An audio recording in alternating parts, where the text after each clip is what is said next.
চতৰ উৰণি টানি পদূলিমুখত হেঁপাহৰ ৰঙালীৰ প্ৰাকখনত দেখিবলৈ পোৱা গৈছে ৰাজ্যৰ প্ৰান্তে প্ৰান্তে বিহুৰ আখৰা। ব্যতিক্ৰম নহয় শোণিতপুৰ জিলাৰ চিৰাজুলিত এইবেলি অনুষ্ঠিত হৈছে 15 দিনীয়াকৈ বিহুৰ আখৰা। মোৰ কেমেৰা সহযোগী সামগ্ৰিক দৃশ্য দেখুৱাবৰ কাৰণে অনুৰোধ জনাইছোঁ।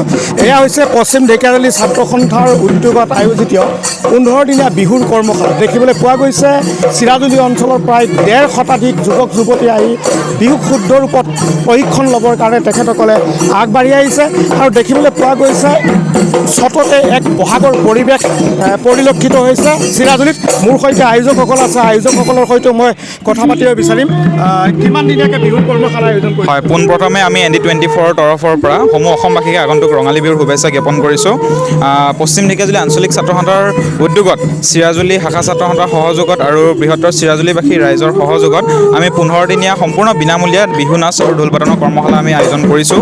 প্ৰায় 150ৰো ওচৰা-ওচৰি ছাত্ৰ ছাত্ৰী ইয়াত উপস্থিত হৈছেহি। বিভিন্ন জাতি জনগোষ্ঠীৰ ছাত্ৰ ছাত্ৰী ইয়াত উপস্থিত হৈছে। তাক দেখি ভাল লাগিছে আৰু ৰাইজৰ সহায় সহযোগিতা আৰু উপস্থিতি দেখি সঁচাই ভাল লাগিছে। হয়, নিশ্চয়কৈ এটা ভাল পৰিৱেশৰ সৃষ্টি হৈছে আৰু এনেধৰণে বৰ্তমান দেখিবলৈ পোৱা গৈছে। মই পুনৰ এই দৃশ্য দেখুৱাবৰ কাৰণে অনুৰোধ কৰিছোঁ। এয়া হৈছে চিৰাজুলিৰ বিহুৰ আখৰাৰ পৰিৱেশ।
আপুনি চাই আছে ND24, সৰ্বশ্ৰেষ্ঠ নহয় সৰ্বোত্তমৰ দৌৰত।